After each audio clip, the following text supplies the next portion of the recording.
Delta Airlines used to be Delta Dusters.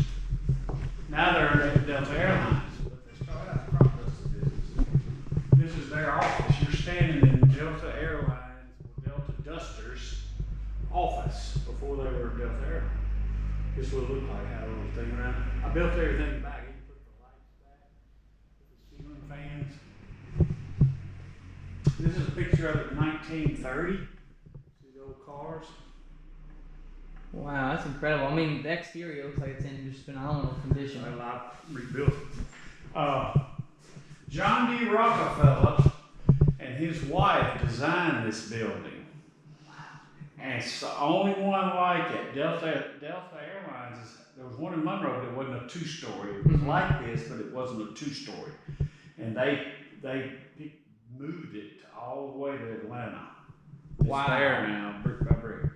Now, John D. Rockefeller had a mail route and a military refueling contract here, and that's why he built this here.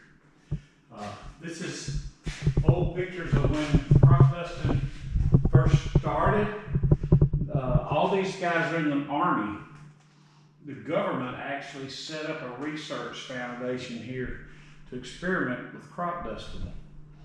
And because the boll weevil was so bad that it was devastating the cotton, it was just taking over so bad that, I mean, all the farmers were going broke. They were just fixing to give up because they couldn't. It would rain, and the only way they could get across was horses and mules. This is actually a bug collector, and this guy's had a screen right here, and he would get the bugs out and identify them and name them, and for research for what different insects were out there. So that's all this plane did. It got flew over the fields and collected bugs. Wow.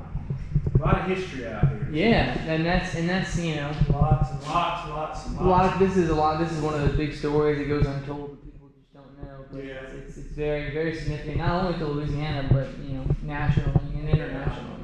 Well, people just don't know about it. And the general public doesn't. You know, some of the local people know about it. How did you get into it? Into what?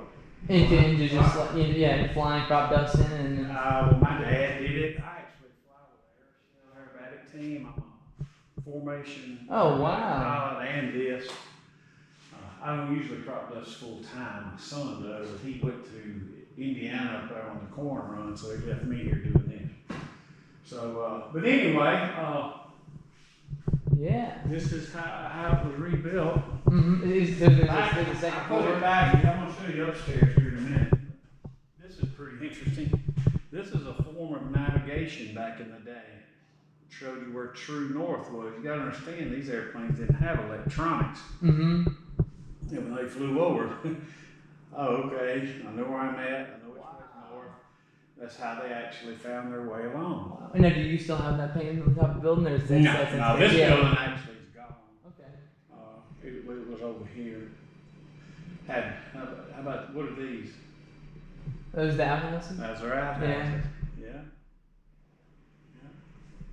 Wow, that's This is an old map from before, right at World War II. And these are type of navigation they used. And it was a beacon code. The way when the weather was bad, what you did, you lined up on this fix and found how many degrees you were, and how you tell if you were left or right. It was called dot and dashes. So if you were to the left of course, it would go dot, dot, dot, dot. If you were to the right of course, it would go dad, dad, dad. So you knew turn left. And when you crossed the center of it, it made a solid tone. You knew you were dead over. And if you crossed too far, it would go to dot, dot, dot.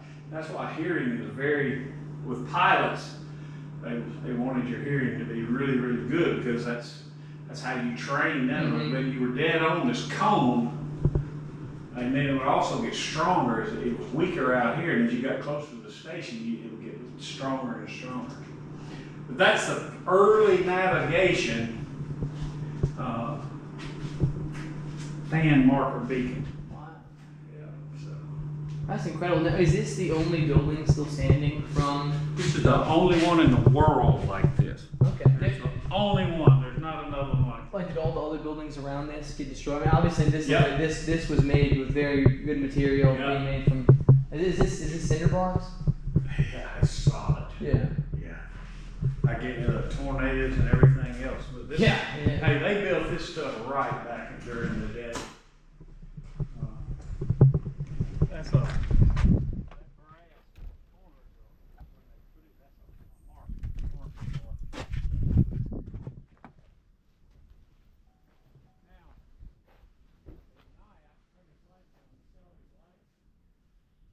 All under here.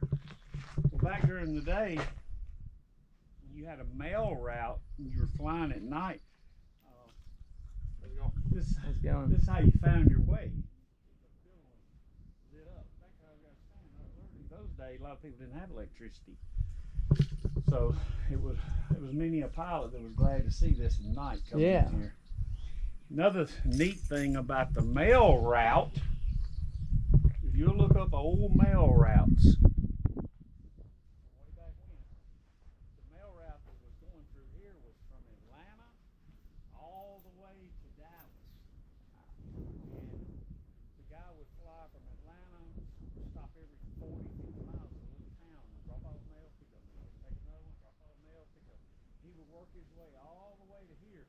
When he got here, he'd go upstairs and spend the night, and a pilot would come out from up there, get in that airplane, and continue hopping that airplane on to Dallas. When he got to Dallas, he would turn around and come back to here.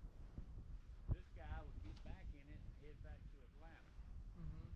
So what's strange, what's neat about the mail routes, you'll take all the old mail routes and lay them on the United States, all the routes, not just this route, all of them. 90% of them are where the interstates are now. Okay. All the interstates. If people wonder why is there interstate here, why is there interstate there? How come they picked this? Because towns grew better, faster, better communication, faster communication, get the mail quicker, every correspondence quicker. Yeah. And by doing that, it's strange how the interstates overlay that now. Yeah, that's very.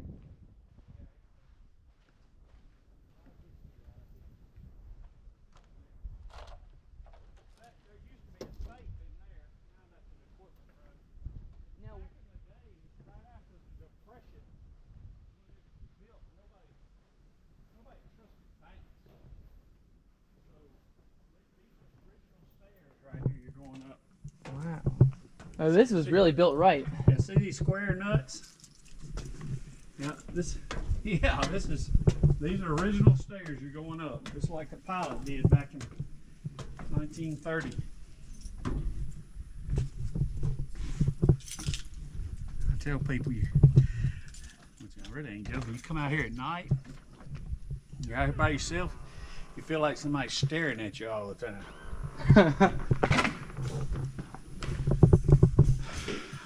What we did, we ended up. Wow.